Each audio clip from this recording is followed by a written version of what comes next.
Germany's hidden job market makes up about 75% of all jobs in Germany. Those are all the positions that aren't publicly advertised but are magically filled anyway. What's worse is that 95% of job seekers focus on traditional job hunt by applying to advertisements. In the public job market, the competition is huge, so don't be surprised if you don't get a job with Airbus, Volkswagen, or Siemens. We're talking about several hundred applicants for popular positions in big brands. Now you're wondering, how do I tap into this even bigger hidden job market, right? It's useful to understand why there's a hidden job market. Advertising a position on several job portals and newspapers costs a lot of money. Maintaining HR staff that deals with hundreds of applications per position costs a lot of money. In the end, you still don't know if the stranger you picked for your company is gonna do a good job. Sometimes it's a much safer bet to hire or borrow someone who was referred to you by someone you trust. Quality over quantity. That especially concerns higher level positions that are hard to fill. There are plenty of other reasons. A company opens a new division but doesn't want the public to know about it. How are they going to fill their positions?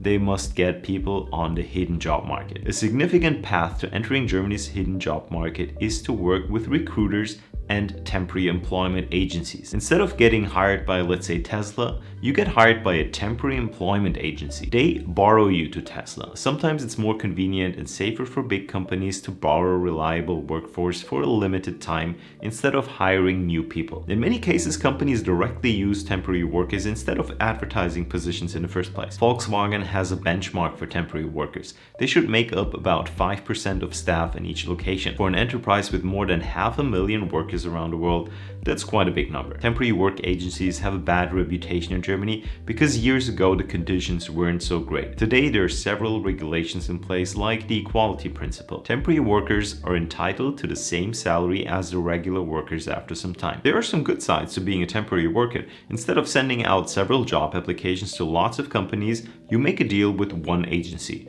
They present options to you for your next project. You have job security even if you're not working on a project. Many companies will offer their temporary workers to join them as a regular worker after a while. Last week I had a conversation about the job market with a friend. He's working for Europe's biggest space rocket company on this impressive vehicle. He also went from being a temporary worker to a permanent regular worker. The conversation inspired me to make this video. Those are the biggest temporary work agencies in Germany. Simply get in touch with them. With a quick online search, you can find out what agency covers what industry and even what companies they work with. Most blogs you'll find about the hidden job market focus on networking. You want to let everyone in your environment know that you're looking for a job. Friends, family, old classmates, old colleagues, and your contacts on social media. You should know that some employees get a decent bonus when their company hires someone upon their recommendation. That's a good motivation for you and your contact. Decide who you want to contact in person and on which platform you want to make a post about your situation. You can use LinkedIn. In Germany, you can also use the biggest local professional network, Xing,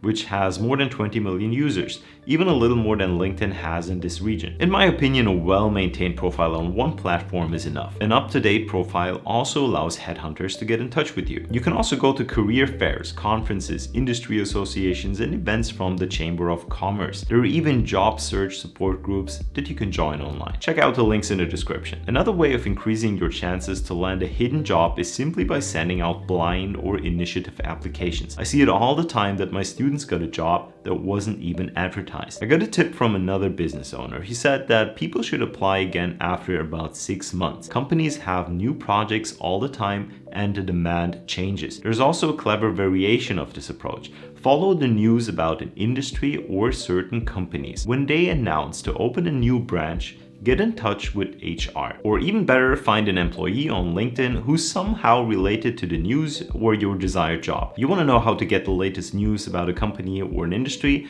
Try Google Alerts. You can set up an alert regarding a certain topic, for example, jobs at Tesla. You'll get notification whenever there's anything new regarding that topic on the web. Instead of hunting for a job, you can also start with an internship or a thesis in a company. Then you can use the time that you're there to keep your eyes and ears open. More than 25% of my students continue to work in the organization in which they wrote their thesis. If you want a new position in your current company, you can quietly ask around too. If there is a potential opening, maybe the company can assign you directly. You want a resume without errors when you apply for a job. That's why I urge you to check out my video to eliminate these 42 common resume mistakes. Good luck on your job hunt.